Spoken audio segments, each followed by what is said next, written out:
નમસ્કાર મિત્રો, education with Jignesh ચેનલમાં તમારું સ્વાગત છે અને હું છું જિગ્નેશ.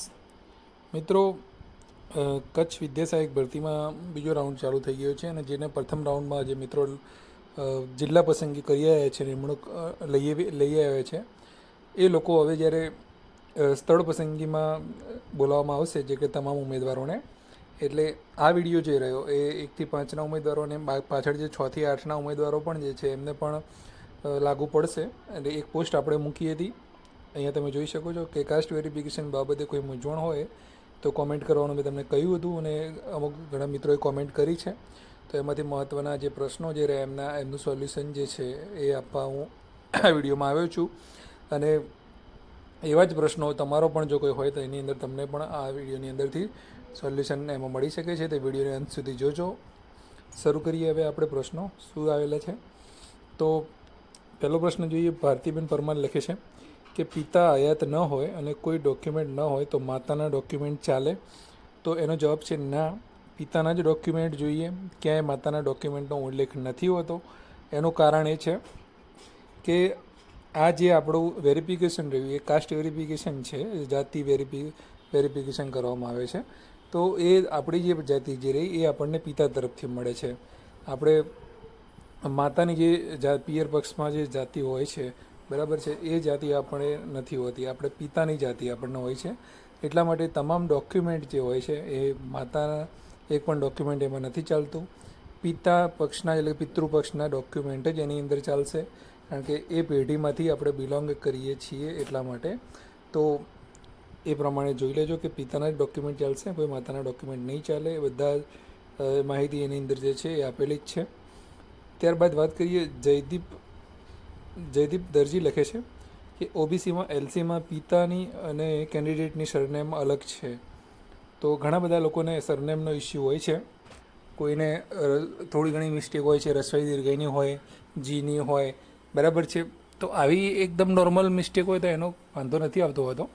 પણ જો તમારે કુમાર હોય, કુમારની જગ્યાએ ભાઈ થઈ ગયું હોય, ભાઈની જગ્યાએ કુમાર થઈ ગયું હોય, આવી બધી જો મિસ્ટેકો હોય છે, બરાબર, કોઈને જગ્યાએ લાલાભાઈ ચાલતું હોય, કોઈની જગ્યાએ લાલજીભાઈ ચાલતું હોય, તો આવી બધી ઘણી બધી મિસ્ટેકો પહેલાં બધી ચાલતી હતી જ્યારે કોમ્પ્યુટરાઇઝ નહોતું ત્યારે. તો અત્યારે આવી કોઈ મિસ્ટેક ચલાવી લેવામાં નથી આવતી. તો તમારે જે છે એ સોગંદનામું જે છે એ કરાવવું પડશે. જે પણ મિત્રો આવા બીજા કોઈને પણ આવો કોઈ પ્રોબ્લેમ હોય, નામ અને સરનેમ બાબતનો અલગ અલગ પડતી હોય, તો ચોક્કસ સોગંદનામું કરાવી દેજો, નહીં તો આગળ જતાં તકલીફ પડી શકે છે. ત્યારબાદ આગળની વાત કરીએ. ધર્મેશ રાઠોડ લખે છે કે ફાધરનું એલસી છે પણ કાસ્ટ સર્ટિફિકેટ નથી. ભાઈનું એલસી અને કાસ્ટ સર્ટિફિકેટ છે તો બીજું કંઈ આપવું પડે? અને એસસીમાં 78 પહેલાંના ડોક્યુમેન્ટ હોવા જોઈએ એવો નિયમ છે. તો ખૂબ સરસ પ્રશ્ન કર્યો છે. ઘણાને આ પ્રશ્ન હોય છે. તો ફાધરનું એલસી છે પણ કાસ્ટ સર્ટિફિકેટ નથી એવું કહેવામાં આવ્યું છે, અને ભાઈનું એલસી અને કાસ્ટ સર્ટિફિકેટ છે. તો તમારે શું કરવાનું છે કે તો તમારે કોઈ વાંધો એની અંદર નહીં આવે. તમારા ફાધરનું એલસી છે, બરાબર છે, એલસી અને જાતિનું સર્ટિફિકેટ એ બંને જે છે એ ઓપ્શનલમાં છે. એસસીની અંદર હું વાત કરું છું, અને એસસીમાં એવું કોઈ જ હોતું નથી કે તમારે 1978 પહેલાંનો પુરાવો જોઈશે, એવો કોઈ ઉલ્લેખ છે નહીં. તો એસસીની અંદર જે પણ મિત્રો જે છે એમને ભાઈ બહેનનું હશે તો પણ ચાલશે, અને જે તમારું જે કાસ્ટ સર્ટિફિકેટ નીકળેલું છે એ તમારા પિતાનું એલસી હશે તો જ એ નીકળેલું હશે. તો પિતાનું એલસી હશે તો કોઈ વાંધો નહીં આવે. કાસ્ટ સર્ટિફિકેટ હાલ નહીં હોય તો એ પણ ચાલશે. પણ એક વસ્તુ ખાસ જોઈ લેજો, તમારા પિતાના એલસીમાં જે નામ સરનેમ જે ચાલે છે એ જ પ્રમાણેની નામ અને સરનેમ જે છે એ તમારા પાછળ એમનું જે નામ જે છે એની અંદર હોવી જોઈએ. એટલે એમાં કંઈ વાંધો ના આવે. અને એવું કદાચ હોય, બરાબર, પિતાના એલસીમાં કદાચ કોઈ જુદું નામ ચાલતું હોય અને તમારા પાછળ જે નામ લખેલું હોય એ થોડું અલગ પડતું હોય, તો એમાં પણ તમારે સોગંદનામું કરાવવું પડે. બાકી ચાલશે. એસસીમાં 78 પહેલાંનું હોવું જોઈએ એવો કોઈ નિયમ જે છે નહીં. ત્યારબાદ વાત કરીએ. શીતલ ડામોર લખે છે કે મેં એકવાર કંડક્ટરમાં એસટી જાતિ ખરાઈ કરાવી દીધી છે, તો વિદ્યા સહાયકમાં ફરી ડોક્યુમેન્ટ આપવા પડે? અને જાતિ ખરાઈ થઈ ગઈ છે તો મને જનરલવાળા જોડે જ હાજર કરે કે પછીથી? તો શીતલબેનને જણાવવાનું કે ડોક્યુમેન્ટ તમે કંડક્ટરમાં નોકરી કરતા હતા અને તમારું જે છે એ જાતિ વેરીફાઈ થઈ ગયેલી છે, બરાબર છે ને? પણ અહીંયા તમે શિક્ષણ વિભાગમાં અત્યારે તમે લાગવા જઈ રહ્યા છો, તો તમે ત્યાં જશો એટલે એ લોકો તમારું જે પણ ડોક્યુમેન્ટ તમારા જે વેરીફાઈ તમે કરાયેલા છે એ તમારે ત્યાં સાથે રાખવાના છે, ને તમે એમને બતાવશો તો એ લોકો તમને એ મુજબ સૂચન આપશે. એમને યોગ્ય લાગશે તો એ લોકો નહીં કરે, અને એવું હશે એમને કંઈ લાગશે કે ફરીથી કરાયા જેવું છે તો એ તમને ફરીથી કરવાની સૂચના આપશે, તો તમારે એ પ્રમાણે કરાવવું પડશે. એટલે કે એ એમના ઉપર ડિપેન્ડ છે. હાલ આપણે એ બાબતમાં કશું કહી શકતા નથી. આગળ વાત કરીએ, જાગૃતિબેન પરમાર લખે છે કે સર, હું એસસી છું, મારે ભાઈ બહેન કાકા ફોઈ કોઈ નથી, તો કોઈ પ્રોબ્લેમ આવી શકે?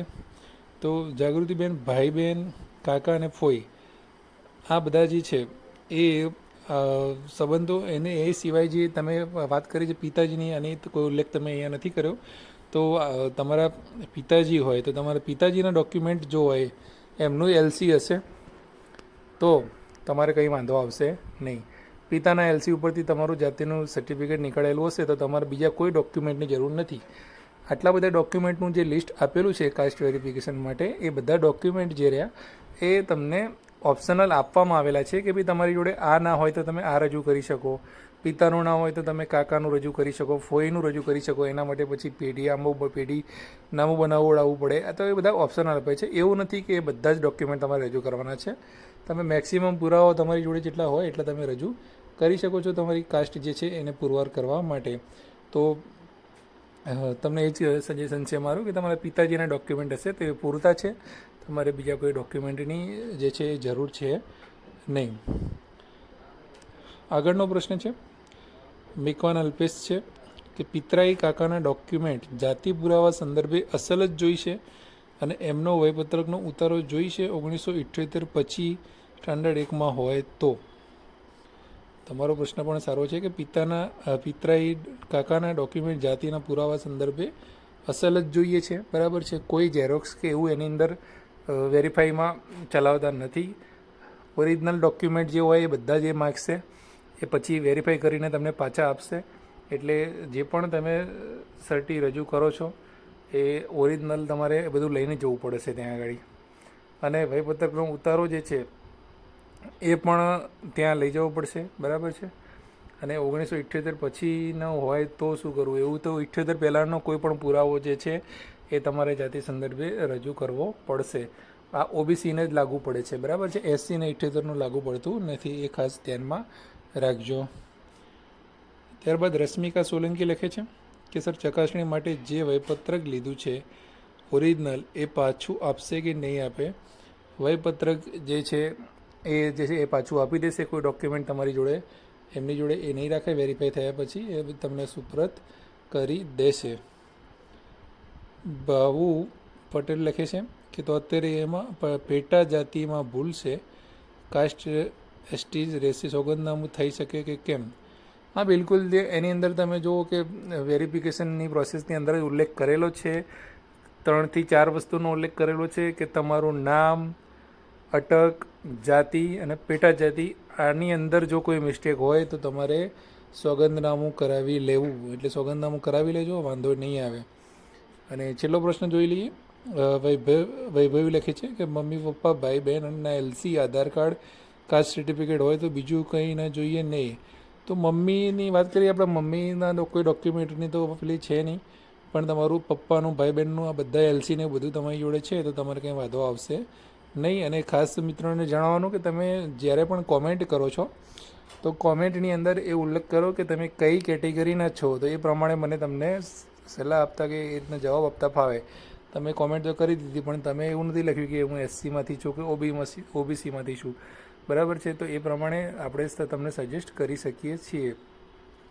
તો હવે પહેલાં એવું હતું, અત્યારે એવું છે કે તમે જો કાસ્ટની અંદર લીધું હોય તો તમારે જાતિ વેરીફાઈ થઈ જાય તમારું કાસ્ટ વેરિફિકેશન પછી જ તમને શાળામાં હાજર કરે છે.